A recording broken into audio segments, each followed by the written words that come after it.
Kidangannur village ഓഫീസിന് സമീപം പമ്പ കനാലിൽ കുളിക്കാനിറങ്ങി ഒഴുക്കിൽപ്പെട്ട് കാണാതായ വിദ്യാർത്ഥികളുടെ മൃതദേഹം കണ്ടെടുത്തു.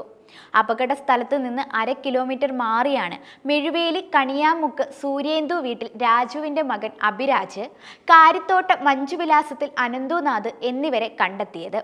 ഇരുവർക്കും 15 വയസ്സാണ് പ്രായം. ഇന്നലെ വൈകിട്ടാണ് കുട്ടികളെ കാണാതായത്.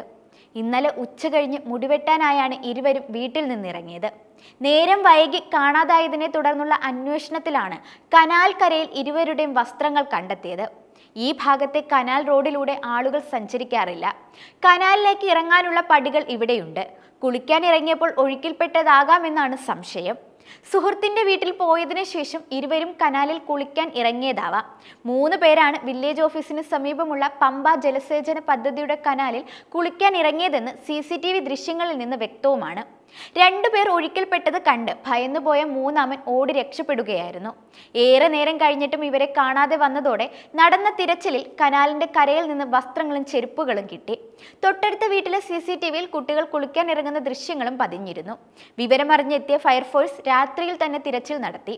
കിടങ്ങന്നൂർ നാൽക്കാലിക്കൽ SVGHS വിദ്യാർത്ഥികളാണ് ഇരുവരും. വേനൽക്കാലമാകുമ്പോൾ കൃഷിക്ക് വേണ്ടിയാണ് കനാലിൽ വെള്ളം തുറന്നു വിടാറുള്ളത്. ശക്തമായ അടിയൊഴുക്കും ഇവിടെയുണ്ട്. ചെങ്ങന്നൂരിലും പത്തനംതിട്ടയിലും നിന്ന് വന്ന സ്കൂബ ടീം കനാലിലെ വെള്ളം അടച്ചിട്ടതിനു ശേഷം 3 കിലോമീറ്ററോളം തിരച്ചിൽ നടത്തിയെങ്കിലും ഇന്നലെ മൃതദേഹങ്ങൾ കിട്ടിയില്ലായിരുന്നു. ഇന്ന് രാവിലെ തിരച്ചിൽ പുനരാരംഭിച്ചപ്പോഴാണ് മൃതദേഹങ്ങൾ കണ്ടെത്തിയത്.